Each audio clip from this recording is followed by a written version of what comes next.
Ayuda, Donnie, may kakilig na banat kay Belle.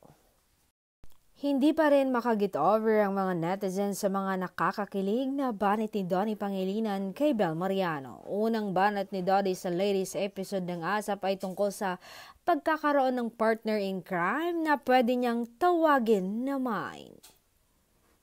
Iba talaga yung feeling kapag lucky kang may partner in crime, someone you can call mine, say ni Donnie. Yung taong makakasama mo till you grow old, dagdag pa niya. Tilian ng audience sa sagot ni na Donnie at Belle sa tanong ni Robby Domingo kung saang bansa gusto nilang makasama ang kanilang mine or the one. Nakakakilig na sagot ni Donnie, pwede bang hindi bansa? Pwede na lang sa puso?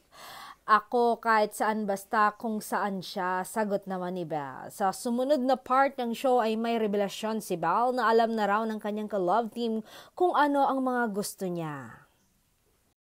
Kinilig din ang mga viewers sa meaning ni Donnie sa salitang YOLO.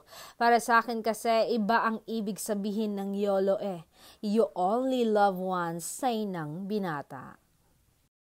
Say tuloy ng Donbell fans, serye man o live program ay nakakakilig sina Donnie at Belle kaya lalo pa silang na-excite sa pagbabalik ng dalawa sa isang romantic comedy project, ang How to Spot a Red Flag na mapapanood nga sa View simula sa November 25.